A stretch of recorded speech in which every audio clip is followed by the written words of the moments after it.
Summer வந்ததும் உங்கள் டாகோட hair fall ரொம்ப அதிகமாகுதுன்னு பேனிக் ஆக வேண்டாம். சம்டைம்ஸ் இது நார்மல் தான். இந்த வீடியோவில் அதை பற்றி என்னென்னு டீட்டெயிலாக பார்ப்போம். பொதுவாகவே சம்மர் வந்துட்டா டாக்ஸ் அவங்களோட வின்டர் ஹேர்ஸை ஷெட் பண்ணுவாங்க. இது அவங்க ஹீட்டை அட்ஜஸ்ட் பண்ணுறதுக்காக நடக்கிற ஒரு நார்மல் ப்ராசஸ் தாங்க. அண்ட் ஆல்சோ டாகோட ஹேர் ஃபாலும் டே லைட்டும் டைரக்ட் ப்ரொபோஷனலில் இருக்கும். டே லைட் இன்க்ரீஸ் ஆனால் டாகோட ஹேர் ஃபால் நேச்சுரலாக அதிகமாகும். இதுவும் ஒரு நார்மல் ப்ராசஸ் தாங்க. ஆனால் இதில் ஒரு இம்பார்ட்டன்ட் பாயிண்ட் இருக்குது. எல்லா ஹேர் ஃபாலும் நார்மல் கிடையாதுங்க. உங்கள் பெட்டோட ஸ்கின்ல ரெட்னஸ், இச்சிங், டேண்ட்ரஃப், பால்னஸ் இந்த மாதிரி சிம்டம்ஸ் இருந்தால் அது இன்ஃபெக்ஷன், பேரசைட்ஸ், அலர்ஜினால கூட இருக்கலாம். இன்னொரு இம்பார்ட்டன்ட் மிஸ்டேக் என்னன்னா, எல்லாரும் பண்றது உங்க டாக் ஹேர் ஃபால் குறையும்னு அவங்கள ஃபுல் ஷேவ் மட்டும் பண்ணிடாதீங்க.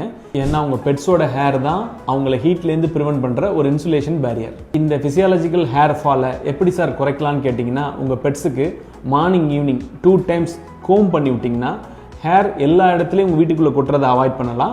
அதனால சம்மரில் கண்டிப்பாக கொஞ்சம் ஹேர் ஃபால் இருக்கும். அது நார்மல் தான். ரொம்ப அப்நார்மலாக இருந்ததுன்னா கண்டிப்பாக உங்கள் வெட்டிட்ட செக் பண்ணிக்கோங்க.